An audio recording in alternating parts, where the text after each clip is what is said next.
mantendrá plena vigencia hasta los tiempos de Einstein. La obra de Newton representa la culminación de la revolución científica, iniciada un siglo antes por Copérnico.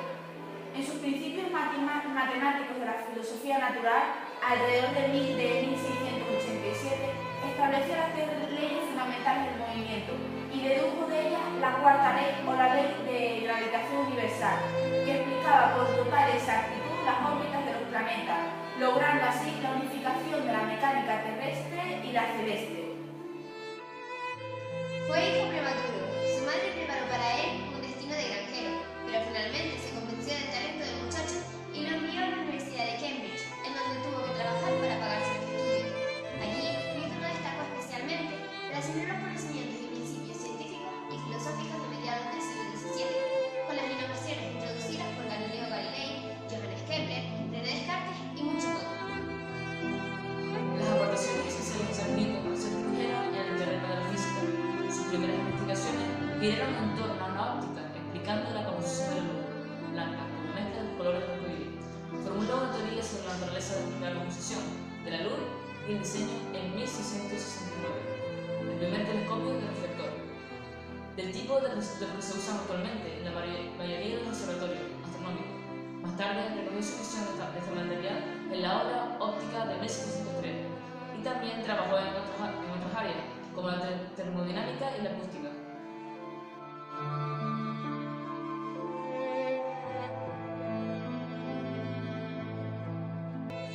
La primera ley de Newton, también llamada coloquialmente ley de la inercia, quiere decir que si sobre un cuerpo u objeto no actúa ningún otro, permanecerá todo el tiempo en ese movimiento, realizando una línea recta con velocidad constante, incluyendo lo que sería el estado de reposo, lo cual equivale a la velocidad nula.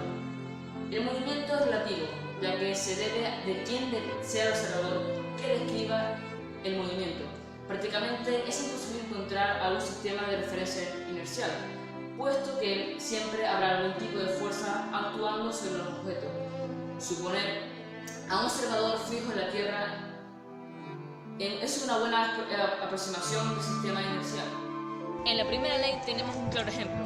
Con el objeto, el martillo, podemos hacer una fuerza contra algún objeto y este rebotar, lo cual significa una fuerza inercial. La segunda ley de Newton establece lo siguiente: la aceleración de un objeto es directamente proporcional a su fuerza neta que actúa sobre él e inversamente proporcional a su masa. Una buena explicación para la misma es que siempre que un cuerpo ejerce una fuerza sobre un segundo cuerpo, el segundo cuerpo también ejerce una fuerza sobre el primero, y con magnitud igual, pero en dirección contraria a esta primera.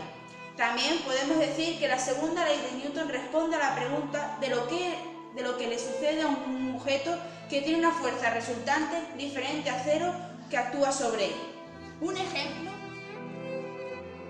Un claro ejemplo sobre esta segunda ley sería chutar un balón de fútbol con los pies. Por ejemplo, el primer objeto que da al segundo objeto, o sea, el primer objeto ejerce una fuerza sobre el segundo ejemplo, así. La tercera ley de Newton establece lo siguiente: siempre que un objeto ejerce una fuerza sobre un segundo objeto, el segundo objeto ejerce una fuerza de igual magnitud y dirección, pero con sentido contrario a este objeto. Un ejemplo podría ser el siguiente. Cuando una persona salta, esta ejerce una fuerza que empuja a la Tierra, y entonces la Tierra hace una fuerza de la misma magnitud que nos empuja a nosotros.